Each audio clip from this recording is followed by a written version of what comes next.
Olá, pessoal. Vamos dar início a mais uma aula, mais um vídeo, uma videoaula aí. Relembrando aqui o que nós fizemos na última aula, nós falamos sobre a geometria de Sidon. E nada mais é do que um sistema axiomático com apenas 4 axiomas. Nós definimos aqui os termos primitivos nesse sistema axiomático, que são pontos, retas e o termo pertencer a. Demos algumas definições: interseção, retas paralelas, retas, pontos colineares, retas que se intersectam. E então enunciamos aqui os 4 axiomas de incidência. São basicamente axiomas que nos dão existência de pontos, de retas e por aí vai. O primeiro axioma, nós vimos que diz que existe pelo menos 3 pontos distintos que não são colineares. O segundo axioma nos diz que, dados 2 pontos distintos, existe pelo menos uma reta que contém ambos os pontos. Dados 2 pontos distintos, existe pelo menos uma reta que contém ambos os pontos. Terceiro axioma, dados 2 pontos distintos, existe no máximo uma reta que contém os pontos, né? Então, o axioma de incidência 2 e 3 pode ser resumido em apenas um, que existe, dados 2 pontos distintos, existe uma única reta que os contém. O axioma 4 é que, dada qualquer reta, existe pelo menos 2 pontos que pertencem a esta reta, ou seja, em uma reta, você não pode ter apenas um ponto. Um ponto não pode representar uma reta. Uma reta é representada por pelo menos 2 pontos. A partir desses axiomas, nós vimos alguns modelos para o axioma, né? Porque quando você fala em um sistema axiomático, é importante que você tenha modelos que representem seu sistema axiomático, para que você não esteja estudando o conjunto vazio, não esteja estudando um conjunto de afirmações que nenhum objeto satisfaz a esse conjunto de afirmações. Então, é necessário que você saiba que aquilo que você está introduzindo, você não está simplesmente reparafraseando o conjunto vazio. Então, nós vimos aí alguns modelos de objetos que os axiomas de incidência são satisfeitos, as afirmações que são os axiomas de incidência são satisfeitos. Nós vimos aqui que esse conjunto forma 3 pontos, satisfaz os axiomas de incidência, os 4 axiomas de incidência. Quando você considera que retas são os subconjuntos formados por 2 pontos. Da mesma forma, nós vimos qualquer número qualquer conjunto com n conjunto de pontos, você pode dar uma estrutura de plano de incidência, né? Qualquer coleção com n pontos, você considera um subconjunto formado por 2 pontos com uma reta. A partir daí, você tem um plano de incidência. Um conjunto que satisfaz os axiomas de incidência, que tem a representação gráfica desse conjunto com 4 pontos, com 5 pontos. E com isso você pode generalizar. Né? Nós vimos aqui o plano de Fano, vimos que a geometria esférica não satisfaz os axiomas de incidência, de fato é a geometria do globo terrestre. A geometria elíptica simples, que é você enxergando aqui no globo terrestre 2 pontos antípodas como apenas um ponto. Isso aqui é um plano de incidência, satisfaz os 4 axiomas de incidência. Nós vimos aqui os discos de Beltrame-Clay e o disco de Poincaré, que são modelos para a geometria de incidência, são plano de incidência, mas é muito mais do que isso. Na verdade, eles são modelos para a geometria hiperbólica, a geometria que Lobachevsky e Bolyai descobriram no seu estudo sobre o postulado das paralelas de Euclides. São geometrias que, através de um ponto, passa infinitas paralelas a uma reta dada que não contém esse ponto.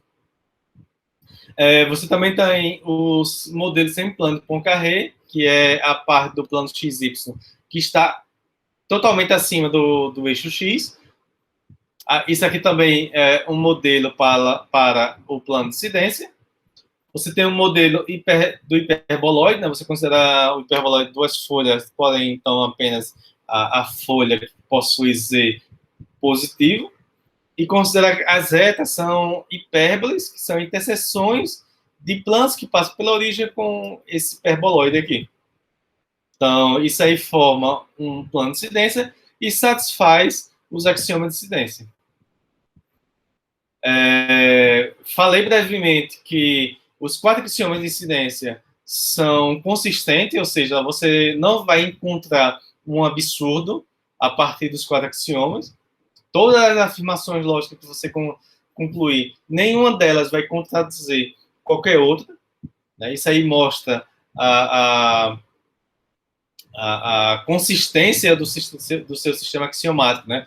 Isso porque você consegue modelos para a geometria de incidência, de fato, desculpe, você consegue modelos que satisfazem a 3 axiomas de incidência, mas não satisfazem o 4º axioma de incidência. Isso aí mostra que os 4 axiomas de incidência são independentes e muito mais, mostra que é consistente, porque você encontra um modelo concreto que satisfaz os 4 axiomas de incidência. De fato, os modelos acima, que eu falei anteriormente, são exemplos de geometria de incidência. Tá ok? Nós vamos querer fazer aqui, introduzir axiomas para a geometria plana que vocês conhecem desde o ensino básico. Vocês vão perceber que nós iremos introduzir o axioma das paralelas somente lá para o meio do curso. Até chegar ao axioma das paralelas, a gente consegue fazer bastante coisa sem recorrer a este axioma. De fato, uma geometria que tem quase tudo, exceto o axioma das paralelas, exceto não, né? Mas que tem tudo, até chegar ao axioma das paralelas, é conhecida como a geometria neutra. A geometria que você não precisa ter o axioma das paralelas. Então, nós vamos introduzir aqui aos poucos. Tem aqui exercícios que eu falei para vocês resolverem aí. Vocês podem ir resolvendo. Dúvidas é só perguntar. E hoje, nós vamos começar a introduzir aqui os axiomas para a geometria plana. Ok? Inicialmente, a gente vai, como eu comentei na aula passada, a gente vai introduzir axioma por axioma, não um por um, mas vamos introduzir grupos de axiomas e a partir desses grupos nós vamos explorar suas propriedades, quais os resultados são válidos com esse grupo de axiomas. Nós não vamos exaurir todos os resultados possíveis, mas vamos tentar provar o máximo de resultados possíveis, de tal forma que vocês consigam provar muitas outras coisas mais. E a partir daí, introduzir um novo axioma. Então, na geometria plana, no sistema axiomático que vai definir a geometria plana, nós temos esses 4 termos primitivos. Ponto, reta, distância entre pontos e medida. Medida de quê? Medida de ângulo. Ponto, reta, distância, medida. Medida de ângulo, distância entre pontos. São 4 termos primitivos, que significa dizer que você não define esses 4 termos, você apenas aceita ele como são. Você aceita eles e você pode pensar esses termos primitivos como qualquer coisa. De fato, ponto e reta você pode pensar como sendo objetos, distância e medida você pode pensar como relações entre objetos. Eu coloquei aqui distância entre pontos e medida de um ângulo, entre parênteses, aqui no caso em particular, medida de um ângulo, porque ângulo nós iremos ainda definir mais à frente o que venha a ser ângulo. Tudo que vier daqui para frente vai ser necessário definir se não for esses 4 termos primitivos. Tá? Então, o primeiro postulado para a geometria plana é o seguinte. Antes de eu comentar aqui, né, falar sobre o primeiro postulado, eu mudei agora a terminologia, vou usar postulado, mas é o mesmo que axioma. São sinônimos, postulado e axioma. Estou colocando postulado para distinguir dos axiomas de incidência. Tá ok? Porque daqui para frente, os postulados que eu colocar vai ser os postulados que vão reger as leis da geometria plana. Tudo bem? Bom, esses postulados, eles são um pouco diferentes lá do livro de João Lucas, Marcos Barbosa, se vocês forem ver lá, mas não significa dizer que que é para desprezar o livro do Lucas. Não, de maneira alguma. Chega um ponto que eles se juntam e seguem de maneira juntas, né? Nós vamos ver, nós vamos introduzir aqui alguns axiomas e nós vamos chegar a um ponto que vamos perceber que esses axiomas vão satisfazer os axiomas. Com esses axiomas, nós vamos obter que os axiomas de incidência também serão satisfeitos nesta geometria plana. Né? Então, nós estamos introduzindo novos postulados, mas, no entanto, nós vamos recuperar os axiomas de incidência. A geometria plana vai satisfazer os axiomas de incidência. Então, o primeiro postulado que nós temos aqui é o postulado do conjunto. É o postulado de existência do plano. O postulado do conjunto nos diz que toda reta é um conjunto de pontos. E existe um conjunto de pontos chamado de plano. Então, o postulado 1 é apenas para garantir a existência do plano. E dizer, ele não está definindo o que é uma reta. Ele não está definindo o que é uma reta de maneira alguma. Ele está dizendo que um plano existe e um plano é um conjunto de pontos. Mas como é que são esses pontos? Não sabemos ainda. Queremos chegar lá.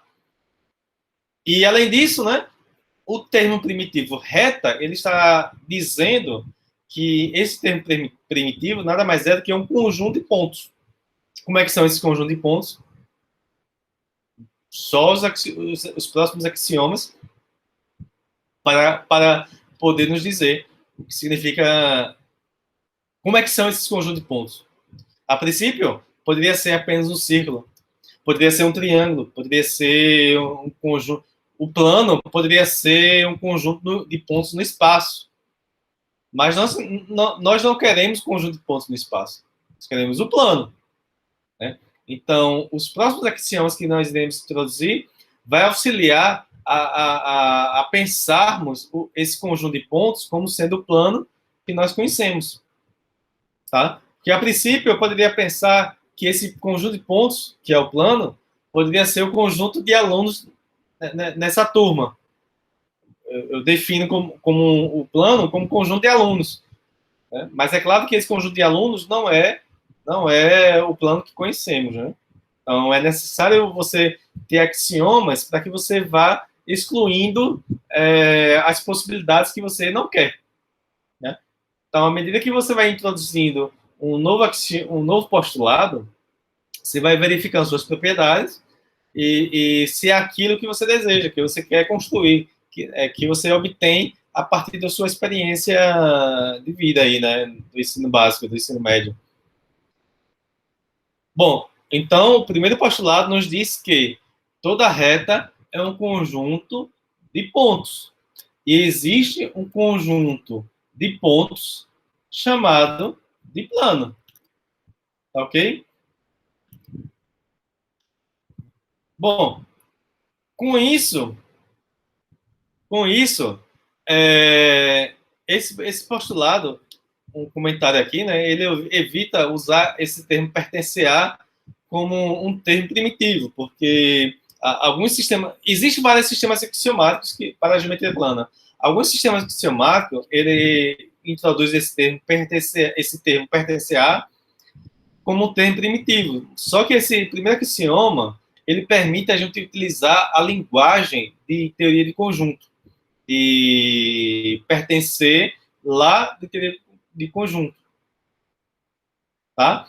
Então, com isso, se você tem que, se ela é uma reta e A é um ponto, deixa eu aumentar aqui um pouquinho para ficar melhor aqui para todos, né? Se ela é uma reta e A é um ponto, você pode dizer lá utilizar da linguagem de teoria de conjunto, aqui não tem essa crase, se utilizar da teoria de conjunto para dizer que A pertence à reta L. Se eu dissesse a reta L, teria a crase, mas como se eu coloquei L aqui, não tem.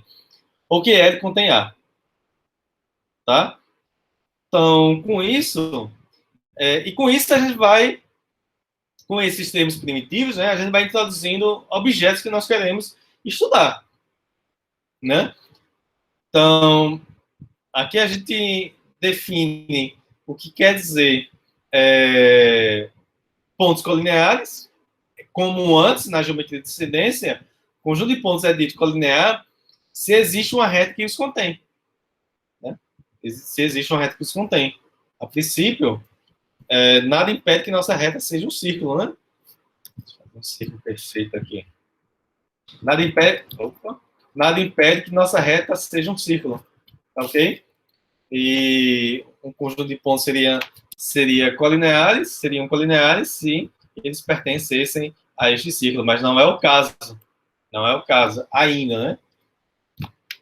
Duas retas LM são ditas que se intersectam se existe pelo menos um ponto em comum. Aqui nós estamos se utilizando a linguagem de conjuntos, né? Porque uma reta é um conjunto de pontos. Ou seja, uma reta é um conjunto.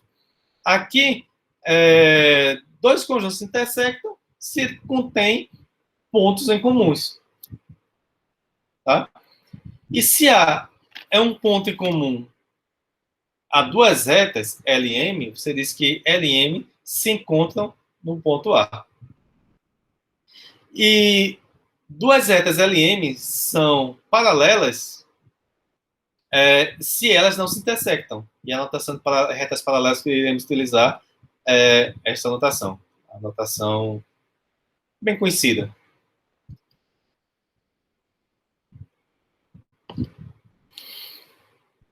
Com isso, nós introduzimos o segundo postulado, que existem pelo menos três pontos não colineares distintos.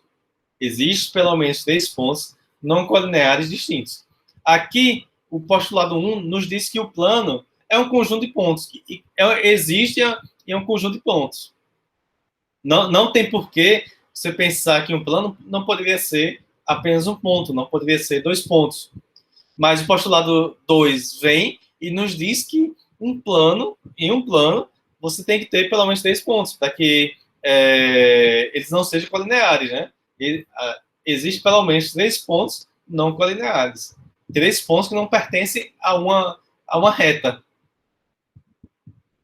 Mas ainda não diz que todo ponto pertence a uma reta. Notem, né? Notem. A gente vai construindo aos poucos. Postulado 3 é o postulado da unicidade da reta. Dado dois pontos distintos, existe uma única reta que os contém. Dado dois pontos distintos, existe uma única reta que os contém. Que é a nossa experiência da geometria plana aí, que vocês têm, que nos diz que, dado dois pontos, você consegue relação à reta. Então, você tem esse postulado da unicidade da reta. Ok? De fato, da existência da unicidade. Né? Existe uma única reta que os contém. Então,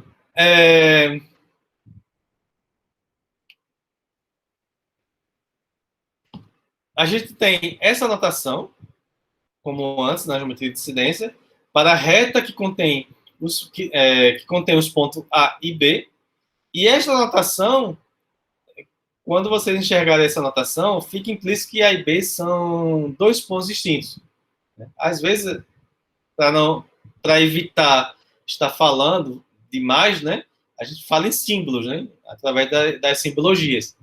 Essa simbologia nos diz que a reta determinada por A e B, e de fato, a única reta determinada por A e B, que contém determinada pelos pontos A e B. A única reta que contém os pontos A e B. Essa notação.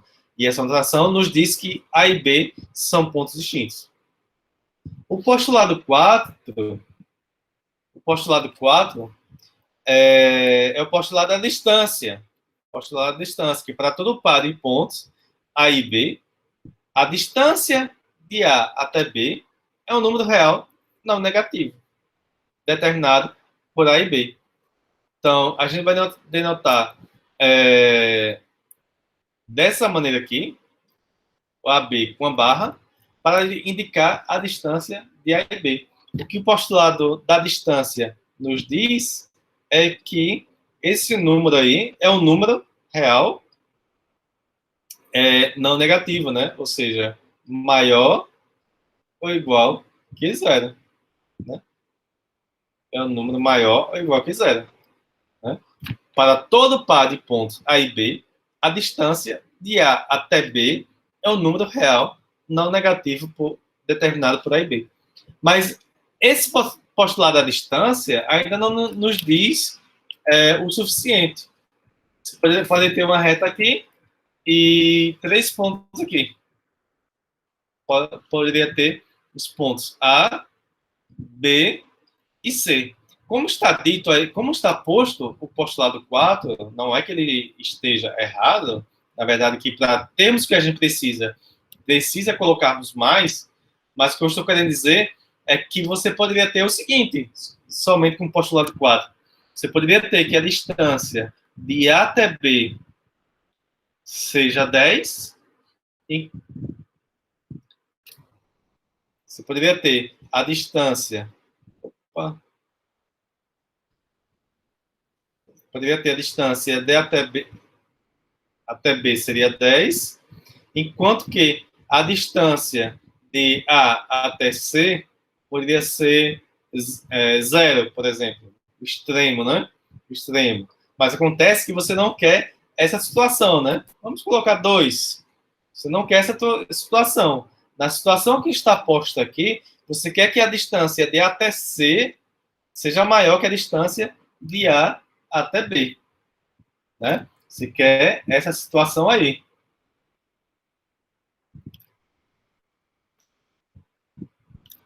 Pessoal, desculpa que eu estou passando aqui, só para ver se está travado o vídeo, porque... Não está não. Porque como travou na aula, né? Eu fico preocupado de estar falando aqui e o vídeo está travado. E a tela, a compartilhamento está travado, mas não está. De vez em quando eu vou fazer essa verificação aqui, mas no momento não está. Bom, você quer que a distância de A até C seja maior que a distância de A até B, dado esta situação aqui. Daí, a gente introduz esse postulado da régua, o postulado 5, chamado de postulado da régua. Que para toda reta L, existe uma função objetiva f de L em R. Né? Existe uma função objetiva f de L em R. Com propriedade que, para quaisquer 2 pontos A e B, pertencente a L, tem-se que a distância de A a B é dada através do modo da diferença das imagens de AB. É uma função objetiva, né? É uma função objetiva, então é uma função bem definida, né? Então você consegue determinar quem é f de A e quem é f de B, tá? Mas a princípio você não tem explícito essa situação que eu falei, né? Que a distância de A até C é maior que a distância de A até B. Mas a gente consegue mostrar isso, né? Com esse postulado 5 agora, a gente vai conseguir mostrar que a distância de A até C é maior que a distância de A até B. E esse postulado tem esse nome de postulado da régua, porque a régua é uma objeção, na verdade, entre os números reais e a reta. Tudo bem que aqui está representada aqui uma régua finita, né? impossível você representar uma régua infinita, mas se você tem esse ponto aqui e esse ponto, você dá aqui essa medição aqui na régua, né? Então, pelo postulado da régua, você consegue determinar a distância do ponto A até o ponto B. Porque com a função f é só você olhar qual é o ponto correspondente aqui, né? No caso, B está associado ao número 17, A está associado ao número 8. Então, a distância de A até B, neste caso, é 9. Então, com o auxílio dessa função objetiva, a gente consegue mostrar as propriedades usuais de distância entre pontos que nós conhecemos. Que, por exemplo, a distância de A até C é maior que a distância de A até B. Com isso, né, vocês sabem que se x e y são números reais, a distância entre x e y é o módulo da diferença desses dois números, né? E se ela é uma reta, essa função f dado pelo postulado da régua, o postulado 5, ela é chamada de função coordenada para ela. É chamada de função coordenada para ela. E a propriedade da régua, a postulado da régua, nos diz que essa função, ela preserva a distância, né? Ela preserva a distância, porque a distância de A até B é a distância de f de A até f de B. Ou seja, a distância, né, nessa reta é o mesmo que a distância entre os dois números reais. E a função é chamada de função coordenada para L, mas, no entanto, note que ele fala que existe uma função objetiva. Na matemática, quando você quer ser claro com as coisas, você tem que ser claro. Aqui o postulado diz apenas que existe uma função objetiva. A princípio, pode haver outras. De fato, existem outras. Pode existir outras e outras e outras, infinitas, né? De fato, existem infinitas, né? De fato, existem infinitas. Como a gente vai ver daqui a pouco, tá? Então, uma função objetiva entre uma reta e os números reais é chamada de função coordenada para ela, para ele. Por isso que ele fala uma função. Faltou até colocar maiúsculo aqui, né? Deixa eu colocar vermelho, enxergar, depois eu corrijo. Tá? Então, a função objetiva de uma reta nos números reais é chamada de função coordenada para essa reta L. E esse número é chamado de coordenada de A com respeito a essa função coordenada F. Tá? É a coordenada do ponto, vamos dizer assim, né? É como você tem no plano cartesiano, né? Dado um ponto, você tem as suas coordenadas, né? As coordenadas x e y.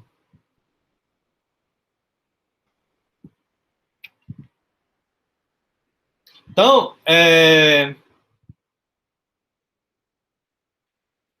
como eu falei, né? Uma função coordenada, ela não é única. Ela possui uma, mas de fato ela não é única. O teorema 3, 2, 1 nos diz que toda reta contém um número infinito de pontos. Né? Desculpe. Toda reta contém um número infinito de pontos. É o próximo lema que vai mostrar que possui um número infinito de funções coordenadas. Então, inicialmente, o teorema 3, 2, 1 nos diz que toda reta contém um número infinito de pontos. Isso aí é garantido pelo postulado postulado 5, postulado da régua. O postulado da régua é o postulado que vai nos dizer que a reta possui um número infinito de pontos, já que você tem uma objeção, né? Porque se L é uma reta, pelo postulado da régua, né, existe uma função coordenada. Existe uma função coordenada. Toda vez que você ouvir falar desse termo, função coordenada, associa uma função objetiva entre a reta e os números reais. Como f é subjetiva, para cada número inteiro n, você tem um ponto AN da reta, tal que f de AN é igual a n. Isso aí do fato da função ser subjetiva. Né? No entanto, como f é injetiva, implica que esse conjunto de pontos são todos distintos, né? Pela injetividade. Porque se dois pontos aqui são iguais, né? Se n for igual a m, então f de an é igual a f de am. Pela injetividade, a n tem que ser igual a m, tá? Então, sei que esses pontos aqui são todos distintos. São todos distintos. Né?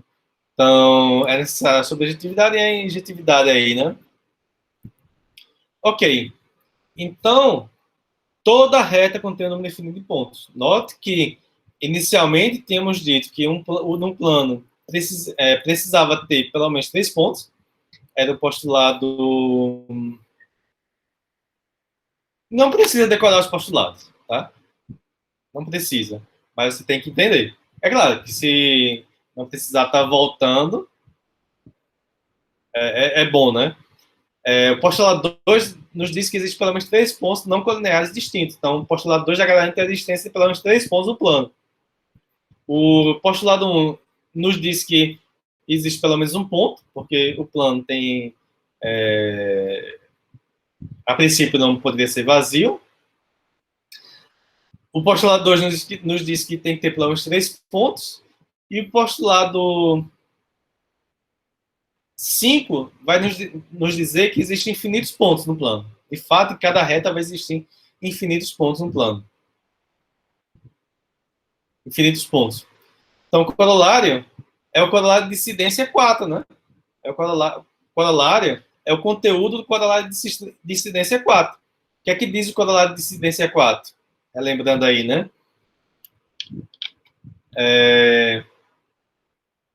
Confesso que nem eu lembro.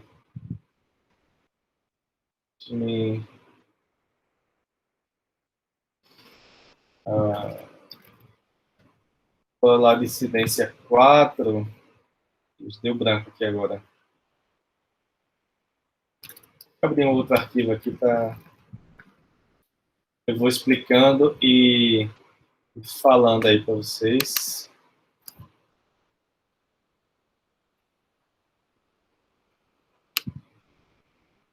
Então, o axioma de incidência 4 nos diz que qualquer reta existe pelo menos 2 pontos que pertencem a esta reta. Este é o axioma de incidência 4.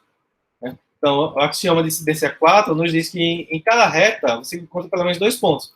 Então, só que toda reta possui infinitos pontos, né? Em particular, vai ter 2 pontos. Dado uma reta, existe pelo menos 2 pontos distintos pertencentes a esta reta.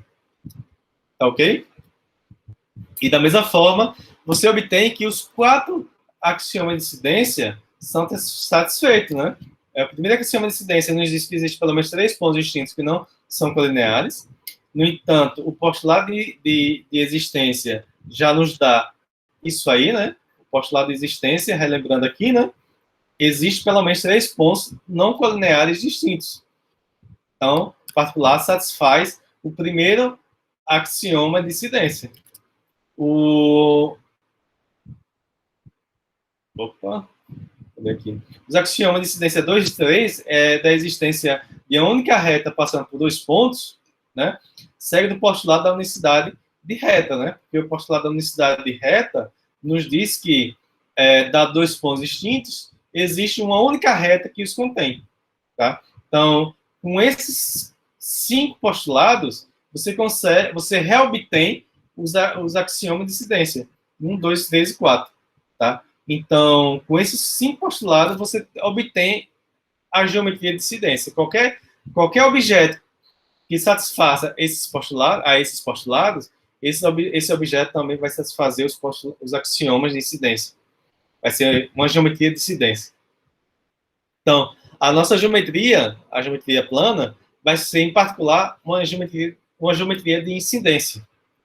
Só que é uma geometria bem mais ampla, muita coisa pode acontecer que não acontece na geometria plana.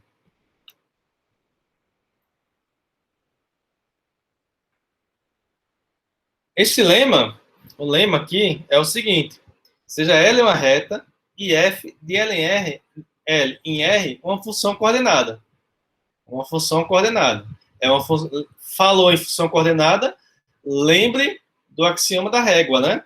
É uma função bijetiva, bijetiva que satisfaz a esta propriedade. A distância entre 2 pontos é igual é igual ao módulo da diferença entre f de A e f de B.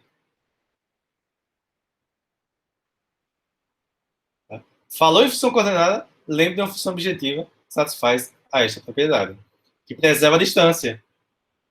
O item 1 nos diz que, dado o número real, C, define esta função f1 de LR como sendo a translação da função coordenada f. Né? Então, f1 também é uma função coordenada para L.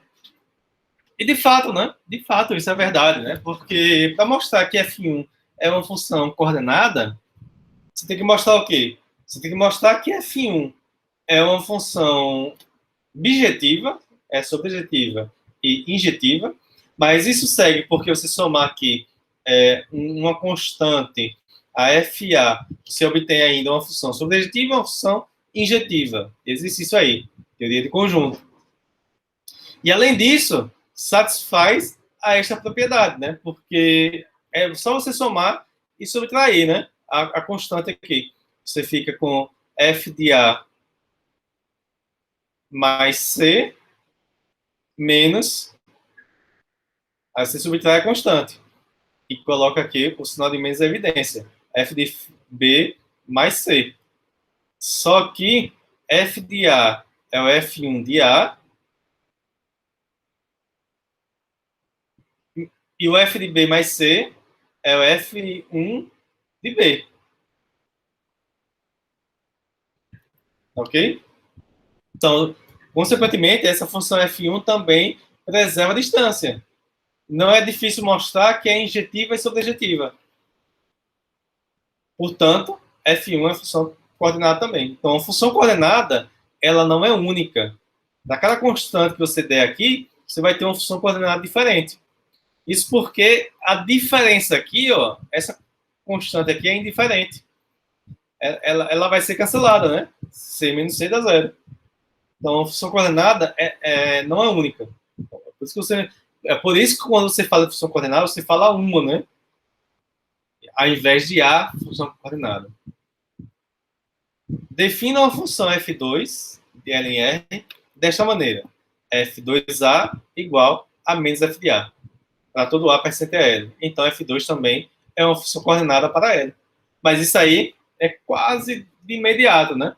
Primeiro, se f é objeção, é claro que f2 vai ser objeção, né? Se f é subjetiva, f2 é subjetiva. Simples de ver. Se f é injetiva, f2 será injetiva. E além disso, como é módulo de f de A menos f de B, você vai ter que módulo de f2 de A menos f2 de B em módulo, né? Isso aqui vai ser o módulo de menos f de A menos f de B. Consequentemente, isso aqui é igual a f de B menos f de A. Que é o mesmo, né? Que f de A menos, que é o mesmo que módulo de f de A menos f de B. Então, consequentemente, também f2 preserva a distância. f2 também preserva a distância. Teorema 3.2.4 nos dá a existência de uma função coordenada específica com o uso desse lema aqui. Se ela é uma reta e A e B são dois pontos distintos de L, então existe uma função coordenada f com essas condições aqui. F de A igual a zero e F de B positivo. Né? Então, dá dois pontos distintos de uma reta, você encontra uma função coordenada desta reta, uma função coordenada desta reta, não quer dizer que é a única, né? De tal maneira que a imagem de A é o zero e a imagem de B é um número positivo. Isso aí a gente vai usar mais na frente para mostrarmos certos resultados que só para fixar ideias, basicamente. Não é algo essencial. Ó. mas para fixar ideias, isso aqui ajuda. E como é que é a nossa demonstração? É utilizando o lema anterior. Utilizando o fato que você somando um constante, você ainda continua com função coordenada, e mudando o sinal da sua função coordenada, você ainda tem uma função coordenada. Você obtém ainda uma função coordenada. Então, você começa aqui com uma função, você toma uma reta L e dois pontos distintos A e B da reta. Então, pelo postulado da régua, existe uma função coordenada F1 dessa reta. E então, você define essa constante C como sendo igual a menos F1 de A. Você define a constante C como sendo igual a menos F1 de A. E define F2 como sendo igual a F2 de x igual a F1 de x mais C. Então, com isso, vocês observem que, automaticamente, que F2 de A vai ser zero, né? F2 de A já vai ser zero, já satisfaz essa primeira condição desejada, né? Porque vai ficar F1 de A mais C, só que C é menos F1 de A, então F2 de A é zero. E como é que a gente faz para obtermos que F de B é maior que zero? Note que a gente utilizou aqui o primeiro item do lema, né? Vamos utilizar agora o segundo item. Então, como A e B são pontos distintos e funções coordenadas são injetivas, então você tem que F2 de B é diferente de zero, né? Porque o F2 já é zero, né? F2 de A já é zero. Então, F2 de B é diferente de zero porque a função é injetiva. Portanto, você tem que F2 de B ou é positivo ou é negativo. Se for positivo, você não tem nada para fazer. Aí você toma a função f solicitada, a função coordenada, como sendo igual à própria f2. Por outro lado, se f2 de b for negativo, você usa o item 2 do lema, que você trocar o sinal, você ainda tem uma função coordenada. E então, você toma f como sendo igual a menos f2. Com isso, você obtém o resultado, porque essa f, desta maneira, ainda é uma função coordenada. Você vai ter que f de A vai ser menos f2 de A, que é zero. F2 de A é zero, né? E, além disso, f de B vai ser menos f2 de B. Só que você está supondo que f2 de B é negativo, né? Portanto, essa f, você obteve de tal forma que f de A é zero e f de B é maior que zero. Então, sempre você pode fixar qualquer ponto da reta, a grosso modo, né? Esse teorema está dizendo que você pode fixar qualquer ponto desta reta como sendo a origem. Não existe um ponto canônico da reta, né? Você pode colocar qualquer ponto como sendo a origem e qualquer outro ponto como sendo associado ao número positivo. Não importa o lado a qual os pontos estejam aí. Então, as propriedades da distância são as propriedades usuais que todos conhecem aí, que a distância entre dois pontos não importa, a distância de A até B é a mesma distância de B até A, e, além disso, a distância de A até B é zero se somente se A é igual a B. E a distância é positiva se somente se os pontos são distintos, porque a distância foi definida como sendo igual ao módulo de f de A menos f de B. Na verdade, foi associado a dois pontos um número maior ou igual que zero, né? O postulado da distância associa a dois pontos uma distância chamada uma distância que é um número não negativo, né? E o postulado 5 nos ensina como calcular essa distância. Você tem que ter uma função coordenada. E agora você tem essas propriedades, né? Que a distância de A até B é o mesmo que a distância de B até A. A distância é zero se somente se os pontos são iguais, e é positivo se somente se os pontos são distintos. Tá? Então,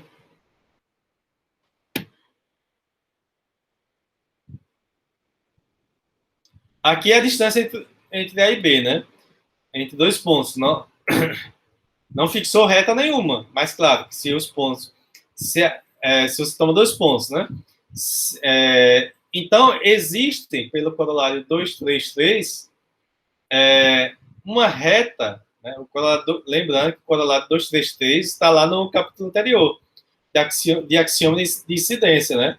Mas, no entanto, nós vimos aí atrás que esses postulados, com esses postulados, a gente reobtém os axiomas de incidência. Portanto, todos os resultados do capítulo 2 são verdadeiros aqui neste capítulo, nesse e nos seguintes. Então, todos os resultados que tem lá, a gente pode utilizar, podemos utilizar aqui, né? O corolário 233 vai nos dizer que se A e B são dois pontos, não importa se são iguais ou distintos, então existe uma reta que contém ambos os pontos. Foi um corolário bem simples que nós vimos na aula passada. Então, A e B aqui são dois pontos, então você sabe que existe uma reta. A questão é que esse ponto aqui, esses dois pontos, eles podem ser iguais ou podem ser distintos. Ou podem ser distintos. Mas, de qualquer forma, sempre você vai encontrar uma reta passando por esses dois pontos, sejam eles iguais ou sejam eles distintos. Tá?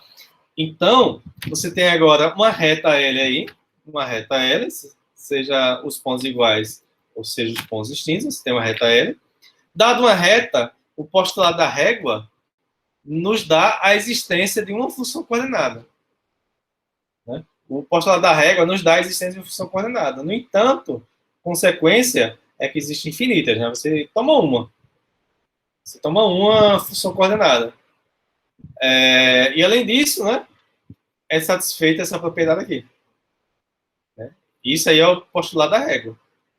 Então, segue das propriedades de módulo de um número real, imediatamente, né, que a distância de A até B é a distância de B até A, porque o módulo de A mais módulo de A menos B é o mesmo que o módulo de A de B menos A. Ou seja, o módulo de A menos B é igual ao módulo de B menos A.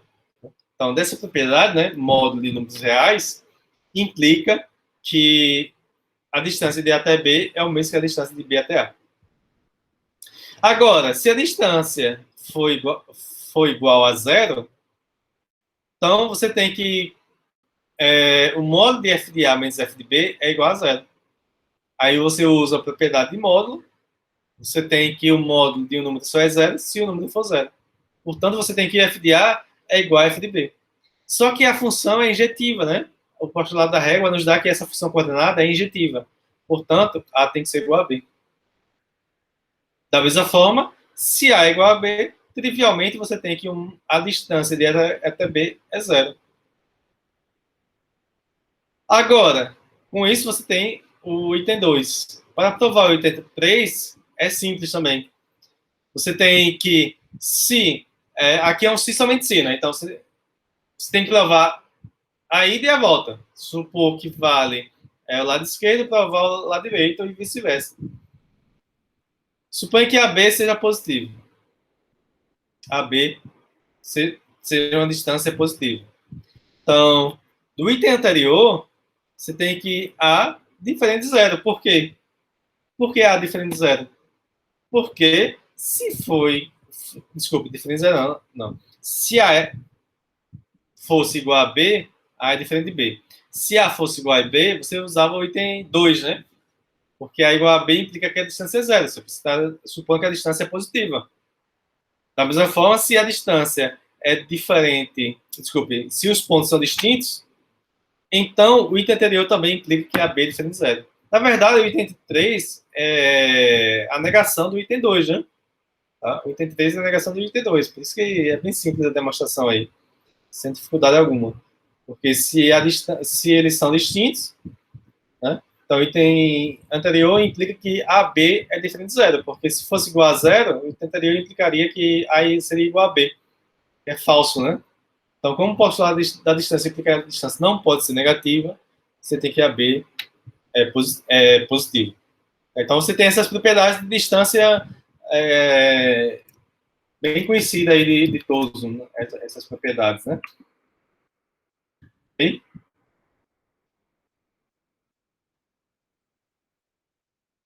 Bom, continuando aqui, Vamos dar agora o sentido de ordem, né?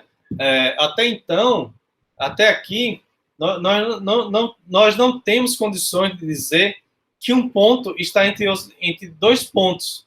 Por exemplo, em um círculo, né?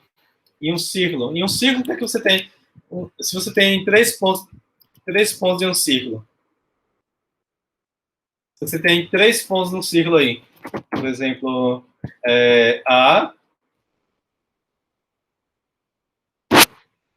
A, B e C.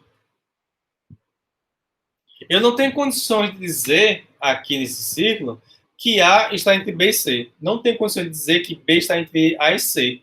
Não tenho condições de dizer que C está entre A e B. Ou seja, eu não tenho condições de dizer que um ponto está entre os outros dois. Isso é uma propriedade do círculo aí, né? Porque não existe uma ordem bem definida. O que é esquerda, o que é direita, né? Porque todo mundo está entre todo mundo. Mas, no entanto, a gente sabe que numa reta, isso faz sentido, né? Você dizer que um ponto, a reta agora usual, todos conhecem, né? Faz sentido dizer que um ponto está entre outros dois pontos.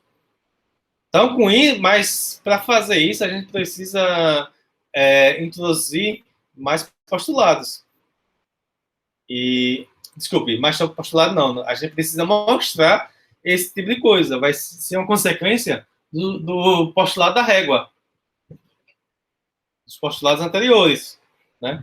Então, dá três números reais, né? Dizemos que y está entre x e y se y é maior que x e menor que z, ou y maior que z e menor que x. Né?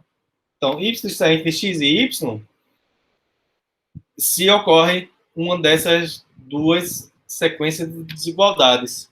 Né? Então, esta relação vai ser representada dessa forma aqui, né? X estrela Y estrela Z.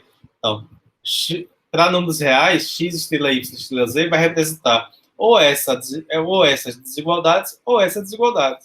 Então, note que de imediato, como consequência, a gente tira que dizer isso aqui ou isso aqui é equivalente. Eu posso dizer também que Z estrela Y estrela Z. Tá? Então, consequência aí dessa definição aí. Né? Opa, Z não, X. X. Tá? Então, eu posso escrever dessa forma vai ser a mesma coisa, porque cada uma dessas notações está representando a mesma coisa. Está representando a mesma coisa. Então, definição, se você tem três pontos, diremos que um ponto B está entre os dois pontos A e C. Né? Primeira condição é que os pontos sejam distintos, eles pertençam a alguma reta, ou seja, não fará sentido você dizer que B está entre A e C se os pontos não estiverem em uma mesma reta, e se eles não forem distintos. E além disso, existe uma função coordenada, tal que satisfaz essa propriedade aqui. Os números reais FA, FB, FC têm a propriedade que FB está entre FA e FC. Sendo que isto aqui significa uma dessas duas cadeias de desigualdades. Tá? F de B é maior que F de A, menor que F de C, ou F de B é maior que F de C, menor que F de A. Isso aqui é representado dessa forma aqui. Consequentemente, a gente diz que B está entre A e C. E a notação que nós iremos utilizar é esta aqui. Então, esta notação, quando vocês enxergarem essa notação, traduz essa notação para dizer que A, B e C são pontos distintos, são pontos colineares, os três pontos pertencem a uma mesma reta, e, além disso, existe uma função coordenada tal que a imagem desses três pontos pela função coordenada, eles têm essa propriedade, que a imagem de B vai estar entre as imagens de A e C. Tudo bem? Notação. Apenas para evitarmos estar escrevendo tanto. Então, a situação que nós queremos chegar é esta aqui. da, da forma geométrica que todos conhecem, né? Que B vai estar entre A e C se estiver nessa configuração aqui. E não nesta do círculo, né? E não nesta do círculo, onde ninguém está entre ninguém e todo mundo está entre todo mundo.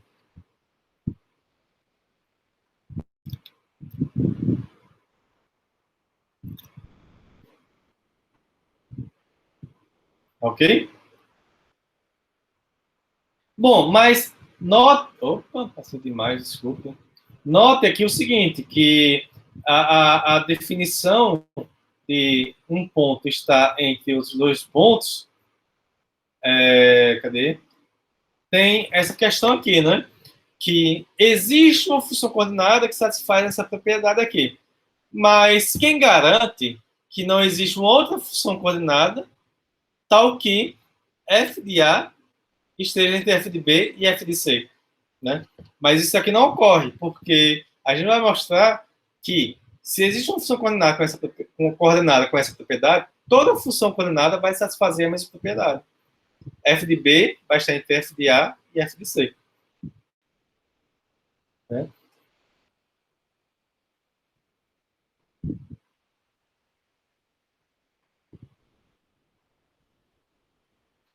Ok? Então, primeiro simetria da ordem de pontos, né? Se A, B e C são 3 pontos, né? Note que eu não preciso dizer que são pontos distintos, porque essa notação já nos deixa implícito que os 3 pontos são distintos e são colineares, pertencem a uma mesma reta. Então, dizer que B está entre A e C é o mesmo que dizer que B está entre C e A. Dá no mesmo. Assim como eu expliquei que vale essa propriedade para números reais, né? Tanto faz eu escrever dessa forma aqui ou desta forma aqui, eu vou estar dizendo a mesma coisa. A mesma, de fato, é o que está acontecendo aqui, né?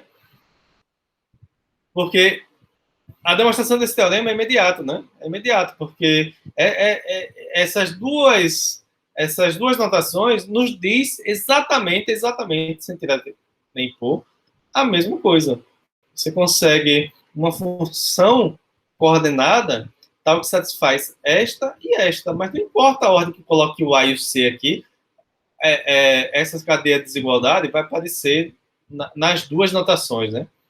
Então, esse teorema não tem nada que ser mostrado, né? Porque se ela é a reta que contém os três pontos, então existe uma função coordenada f tal que satisfaz isso aqui e isso aqui. Mas isso aqui é a notação, tanto para isso aqui, quanto para isso aqui. Isso aqui é a definição, tanto para essa notação, quanto para esta notação aqui. Então não tem muito o que fazer.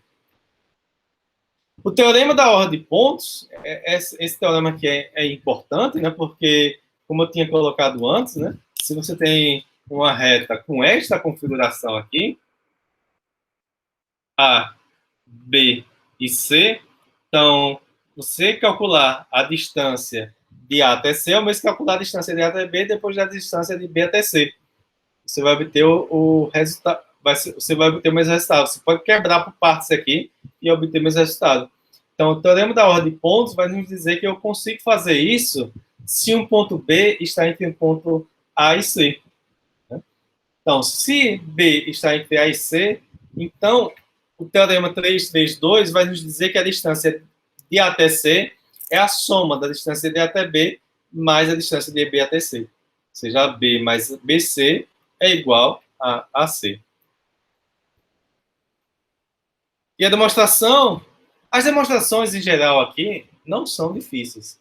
É só você pegar a definição, as notações adequadas, escrever, ver quais são as hipóteses, ver quais são as teses e sair fazendo argumento lógico, né? Esse início de curso, posso dizer até que é um pouco chato, porque é demonstrar obviedades, né? Mas nós estamos construindo uma teoria aqui, né? A teoria da geometria plana. Então, se toma A, B e C com B entre A e C. Isso significa, pela definição dessa notação aqui, né, que A, B e C são pontos distintos de uma mesma reta. De uma mesma reta. E, além disso, existe uma função coordenada com esta satisfazendo uma dessas duas propriedades. Vamos supor que satisfaz essa propriedade aqui. Apenas para fixar ideias. A outra cadeia de desigualdades, a demonstração é absolutamente análoga. É só trocar de forma adequada onde tiver que trocar. Tá? Porque a distância de A até B, pelo postulado da régua, é o módulo de f de B menos f de A. O módulo, né? Aí, nota que para tirar o módulo, você tem que fazer a diferença do maior menos o menor. Por isso que eu estou dizendo que, supor esta desigualdade ou esta desigualdade, a demonstração é análoga. É só você tomar aqui o contrário, né? No caso, nós estamos supondo que f de B é maior que f de A, então esse módulo é f de B menos f de A. F de C maior que f de B, a distância de BC é módulo de f de C menos f de B. Como f de C é maior que f de B, então esse módulo é f de C menos f de B. Da mesma forma, o módulo de AC é o módulo de f de C menos f de A. F de C maior que f de A, então o módulo aqui é f de C menos f de A.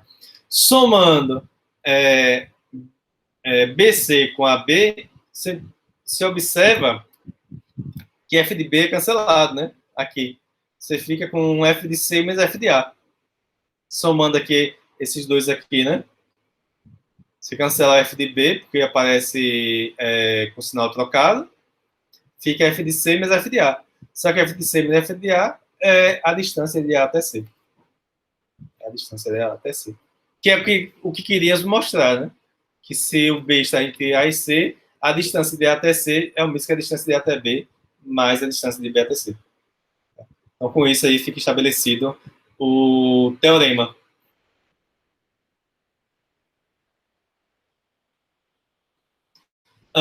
Então, o axioma de ordem de Hilbert, né? Esses postulados que nós estamos traduzindo aqui, postulado da régua, da existência e tal, ele é uma modificação dos axiomas de Hilbert. Uma das diferenças aqui desses postulados é que ele está introduzindo essa função coordenada dessa forma aí. Hilbert ele faz um pouco diferente. Tá? Então, esse teorema, que é um dos axiomas de ordem de Hilbert, ele sai como consequência dos postulados que nós vimos anteriormente. E esse postulado aí, ele vai nos dizer o quê? Esse teorema vai nos dizer o quê? Que dá 3 pontos distintos, colineares, exatamente um deles está entre os outros dois. Hilbert enunciou isso como um axioma, como um fato que você admitiria como sendo verdadeiro. Mas com estes postulados que nós estamos vendo, relembrar aqui os postulados, né? É importante você estar fresco, né? Na mente aí quais são os postulados. Eu mesmo até esqueço toda hora quais são, exceto esse que a gente usa com frequência, né? O postulado do conjunto é que toda reta é um conjunto de pontos, existe um conjunto de pontos chamado de plano. Postulado de existência, existe pelo menos 3 pontos não colineares distintos. Postulado da unicidade da reta, dá 2 pontos distintos, existe uma única reta que os contém. Postulado da distância, para todo par de pontos A e B, a distância de A até B é um número real não negativo determinado por A e B. Postulado da régua, para toda reta L, existe uma função objetiva, f, com a propriedade que para quaisquer 2 pontos A e B da reta, tem-se que a distância de A até B é o módulo de f de A menos f de B. Esse postulado da régua não é tão fácil de esquecer, não. Tá? Então, com esses 5 postulados, a gente consegue mostrar o axioma de Hilbert, de ordem de Hilbert, né? Que ele enunciou como um fato que teríamos que admitir como sendo verdadeiro. Um axioma. Mas, de fato, com esses 5 axiomas que nós introduzimos aí, nós conseguimos mostrar esse resultado. Né? Dado 3 pontos distintos colineares, um e apenas um deles está entre os outros dois. Um e apenas um deles está entre os outros dois. Não pode acontecer ao mesmo tempo de você ter o B entre A e C. Não pode acontecer do B estar entre A e C. E, ao mesmo tempo, o A está entre... Porque dá 3 pontos, você teria essas alternativas aqui, né? Você teria... Estou com dificuldade de escrever aqui, mas eu consigo. Você teria essas 3 alternativas aqui, né? Dá 3 pontos. C entre A e B. Mas o que o teorema está nos dizendo é que um e apenas um deles acontece, né? Não pode acontecer 2 ou 3 ao mesmo tempo. Então, como é que a gente mostra isso aí? Bom, toma aqui 3 pontos distintos colineares. 3 pontos distintos colineares. E você toma a reta que contém esses 3 pontos e uma função coordenada. Uma, né? Porque não é única. E uma função coordenada para essa reta. Como f é objetiva, então, e os pontos são distintos, né? Então você tem que f de A, f de B e f de C são pontos distintos. Daí, apenas um desses números está entre os outros dois. Né? Aqui são números reais, né? São números reais aqui. F de A, F de B e F de C são números reais. Em números reais, você sabe que apenas um deles está entre os outros dois, se eles são distintos, né? Por exemplo, suponha que F de B está entre F de A e F de C. Suponha que F de B está entre F de A e F de C.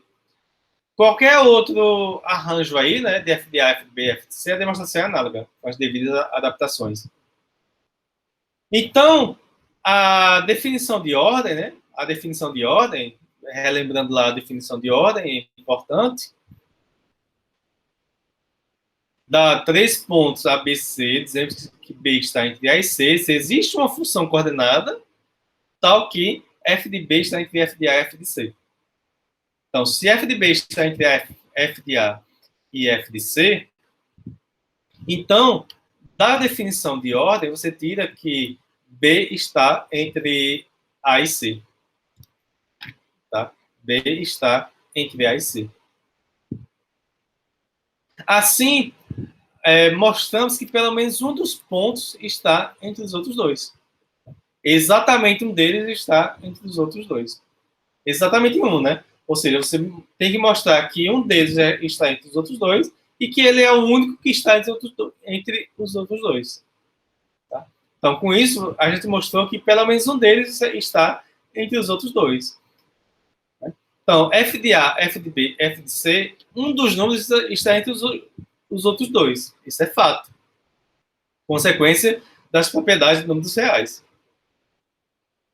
Então, consequentemente, supondo que vale isso aqui, que F de B está entre F de A e F de C, então você tira da definição que o B está entre A e C. Agora, a gente precisa que somente B, precisamos mostrar que somente B está entre A e C. Nesta situação, se ocorre essa cadeia, né? Ou seja, precisamos mostrar que somente um ponto pode estar entre os outros dois. Vamos supor, por contradição, que o B está entre A e C e que o C está entre A e B. Supor que acontece esta situação e esta situação aqui e vamos encontrar um absurdo. Para isso, vamos utilizar o teorema anterior, né? O teorema de ordem para pontos, né? Que a distância de A até C é o mesmo que a distância de A até B mais a distância de B até C. Como é que a gente faz isso? Bom, supondo essas duas situações aqui, que B está entre A e C, e que C está entre A e B, você usa o teorema 332 e conclui que dessa situação aqui, a distância de A até C é o mesmo que a distância de A até B mais a distância de B até C. Da situação de C estar entre A e B, você tira que a distância de AB é igual à distância de AC mais a distância de C até B. E então, o que é que você faz? Você soma. Aqui é uma figura que eu explico já. É porque essa figura ela acabou indo para o lugar errado devido ao tamanho dela. Então, quando você soma aqui, ó, membro a membro, você vai ficar com... Note que BC e CB são iguais, né? Pela propriedade de distância. Pela propriedade de distância... Opa, passei demais, desculpe. Passei demais.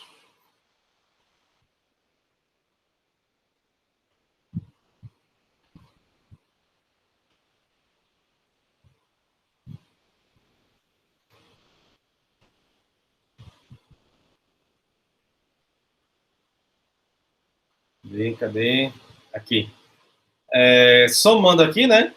Das propriedades de distância, BC e CB são iguais a essas distâncias aqui. Portanto, a gente fica com essa soma aqui, né?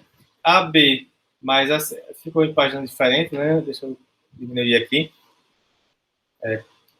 AB mais AC, AB mais AC, BC mais CB, dá 2B. AC mais AB, AC mais AB. Então, somando, você tem isso aqui, né?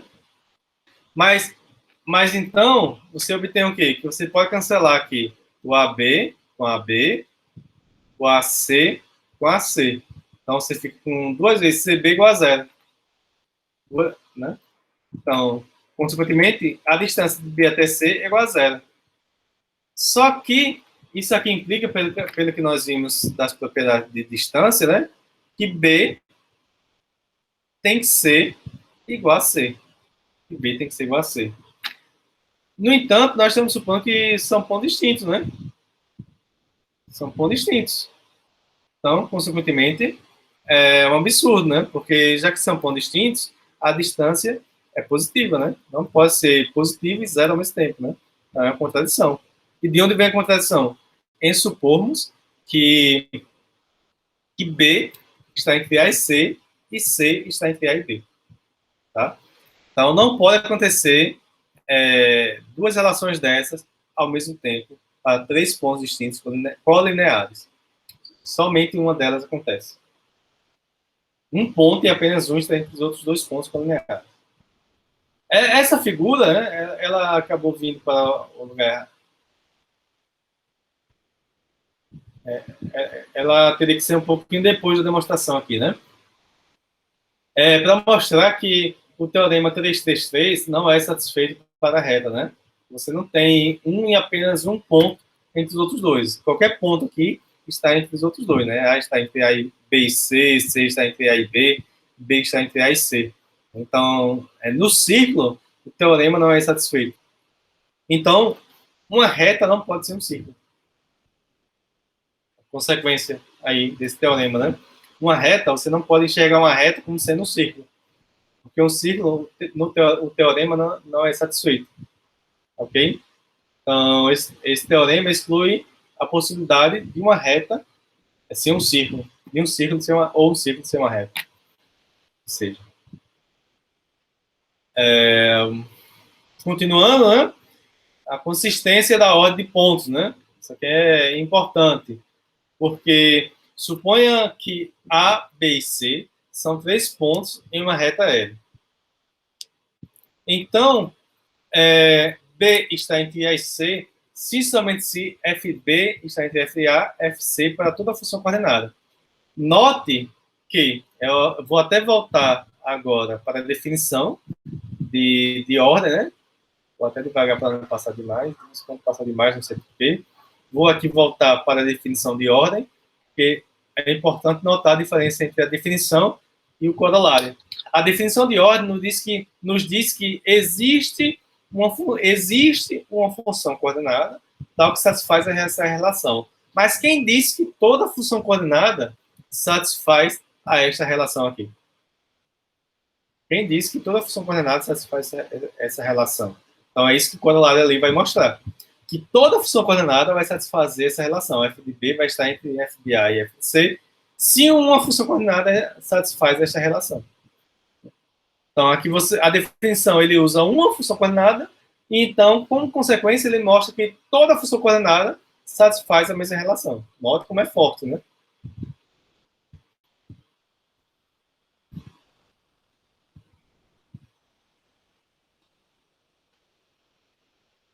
Consistência da ordem de pontos. Suponha que A, B e C são 3 pontos em uma reta. São 3 pontos em uma reta. Então, B está entre A e C, se somente se F de B está entre F de A e F de C, para toda função coordenada F. Para toda função coordenada F. Bom, uma coisa, né? Você pode pensar que uma função coordenada é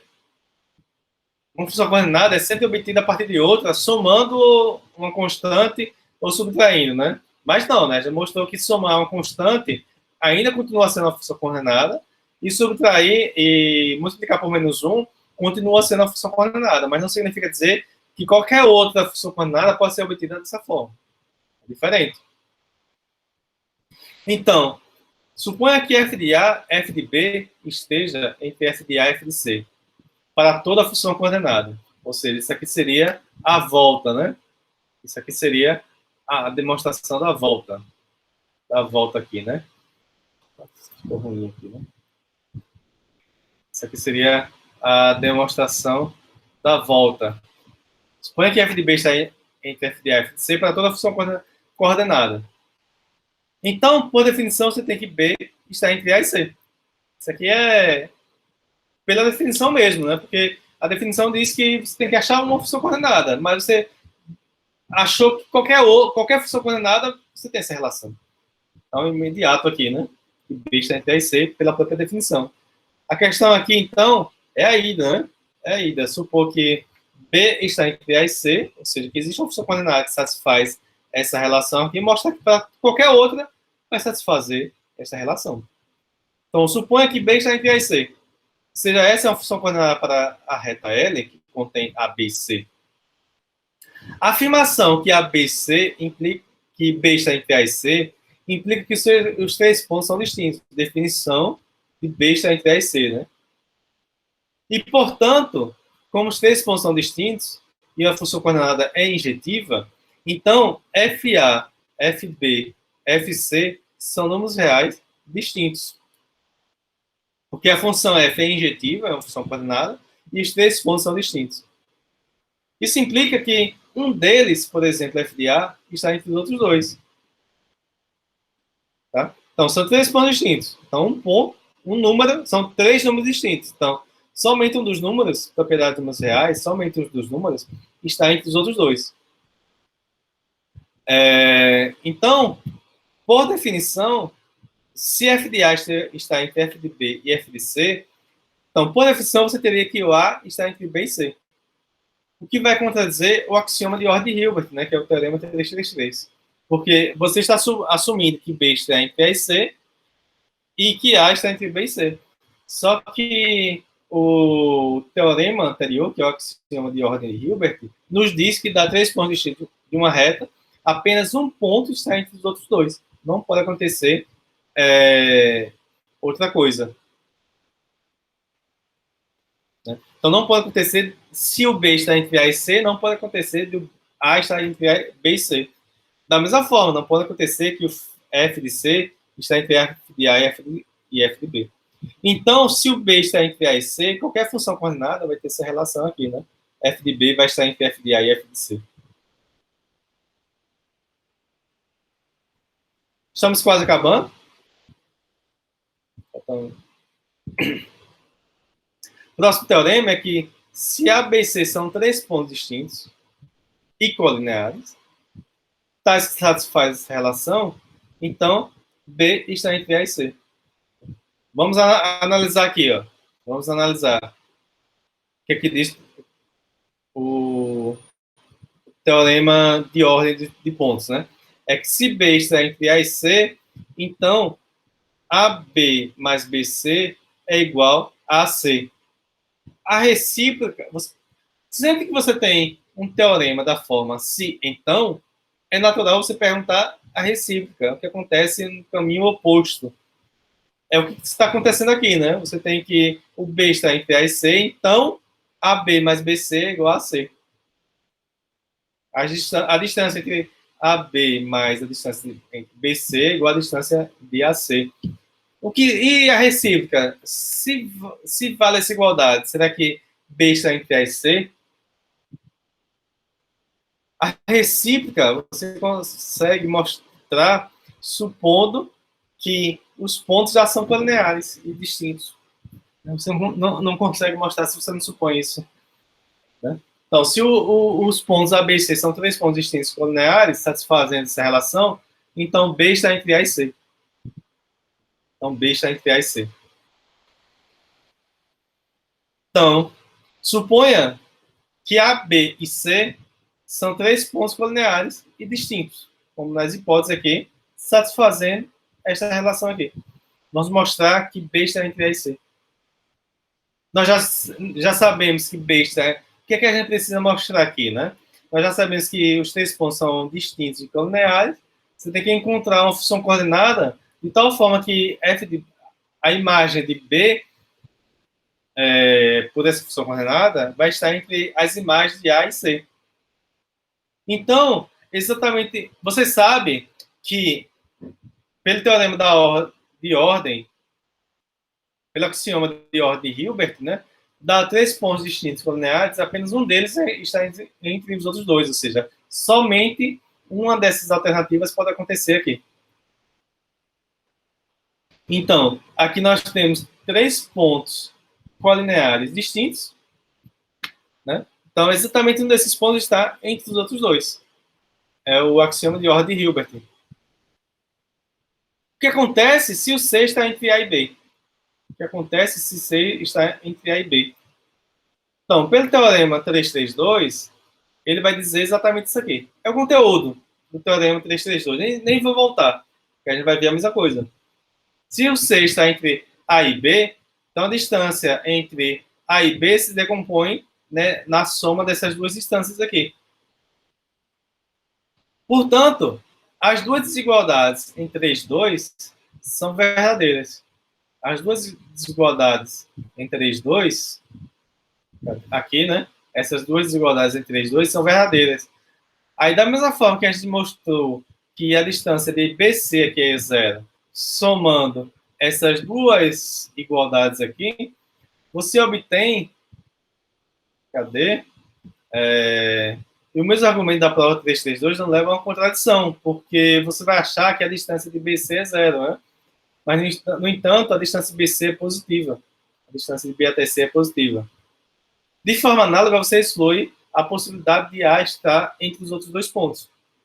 De forma absolutamente análoga, fazendo as devidas adaptações. Portanto, só resta uma possibilidade, que B está entre A e C. Só vai restar essa possibilidade aí. Tá? Então, você concluiu o teorema, né?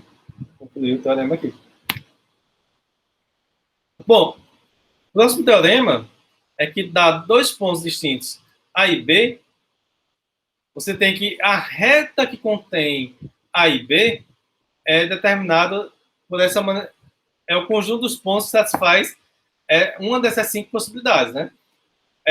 São os pontos P tais que o A está entre P e B, ou P é igual a A, ou P está entre A e B, ou P é igual a B, ou B está entre A e B. Então, a reta que contém A e B é o conjunto dos pontos que satisfazem uma dessas cinco possibilidades aqui. Demonstração. Aqui é igualdade de conjuntos, né? É igualdade de conjuntos.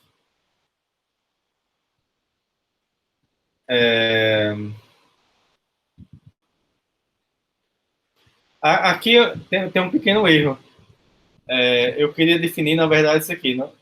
Aqui você quer mostrar essa igualdade aqui, né? Então, essa definição aqui, eu estou definindo o lado direito aqui como sendo S. Depois eu corrijo isso aqui. Tá? Então, defina S como sendo esse conjunto. Então, queremos mostrar que AB é igual a S. Né? O teorema afirma que, como conjunto, você tem essa igualdade. Como conjunto, né? Você tem essa igualdade. Assim, basta provar que um conjunto está contido no outro, né? Igualdade de conjuntos, né? Para mostrar que dois conjuntos são iguais, basta mostrar que um conjunto está contido no outro. Então, vamos provar inicialmente que AB está contido em S. Então, para provar isso, tem que mostrar que todo ponto dessa reta está contido em S. Então, tome um ponto dessa reta. Então,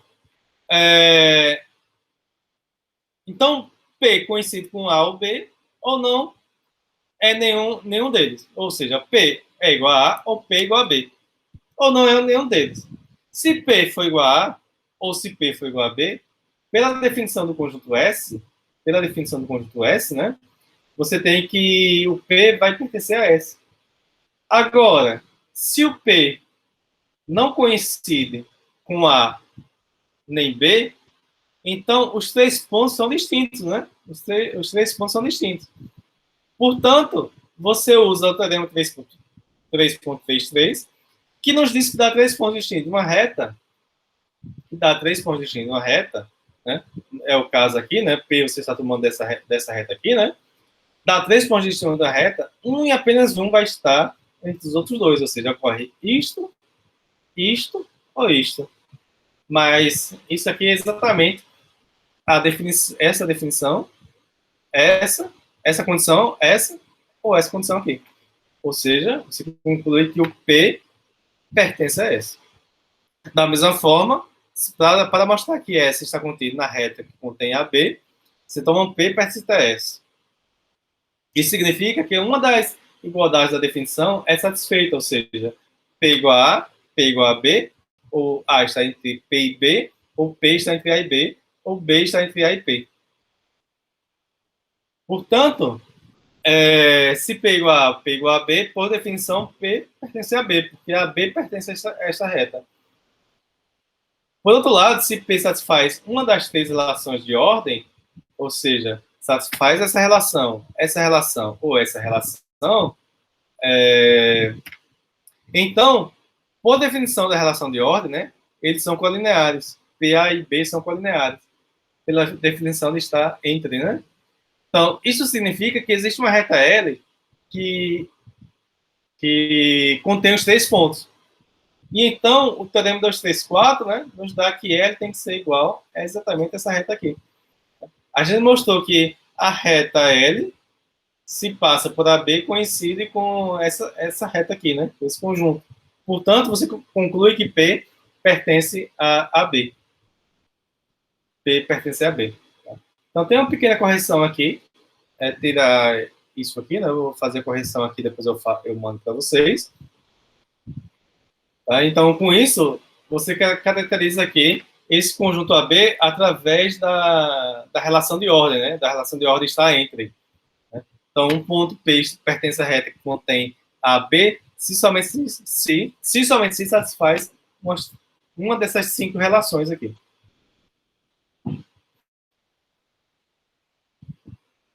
Tá? Então, a definição de ordem aplica-se somente para três pontos, porém podemos estender essa noção desta maneira. Né? Você diz que, dado esse conjunto de K pontos distintos de uma mesma reta L, você escreve isto aqui para dizer que vale esta cadeia de desigualdades ou esta cadeia de desigualdades para alguma função coordenada, né? Para alguma função coordenada. Tá?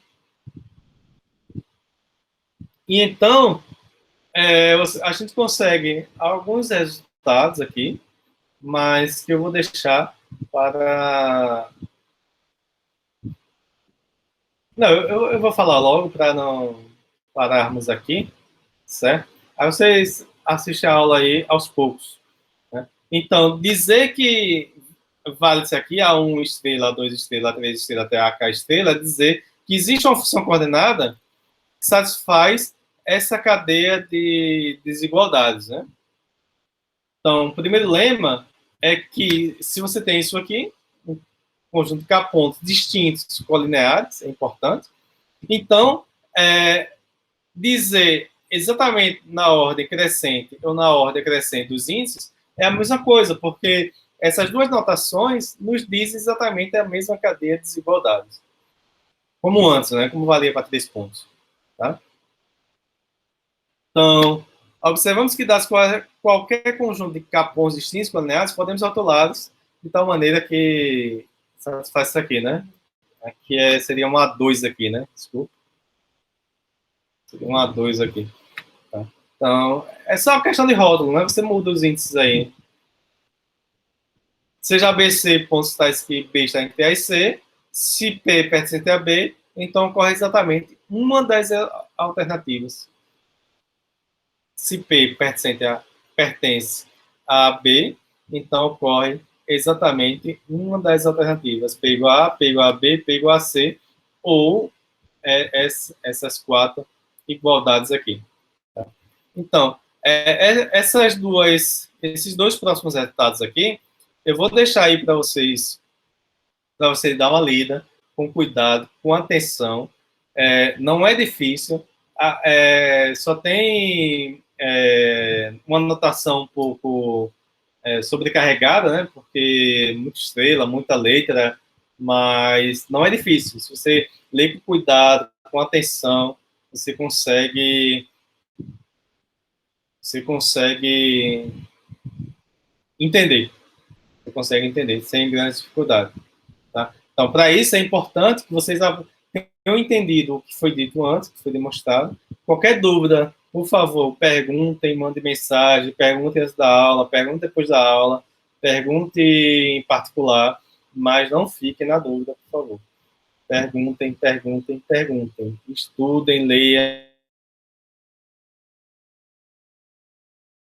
Né? Curso não é um curso de fórmulas, não é um curso de contas, né? É um curso de lógica, de raciocínio lógico, né? Geometria, principalmente axiomática, é um curso que não é difícil de entender a sua teoria, mas, no entanto, resolver problemas pode não ser fácil, porque requer um pouco de visualização.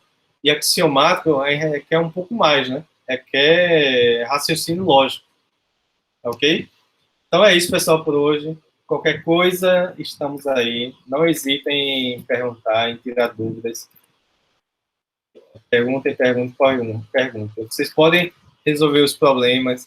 Eu estou atualizando aqui aos poucos. Qualquer problema que vocês verem aqui nessas notas, vocês podem encaminhar para mim. Problemas nos exercícios, como tinha no capítulo anterior, exercício que não fazia parte da sessão. Qualquer coisa estranha que acharem, me perguntem, ok? Então é isso, pessoal. Obrigado a quem chegou até aqui. Se chegou até aqui, qualquer dúvida, reveja novamente e pergunte. Sempre eu digo, pergunte.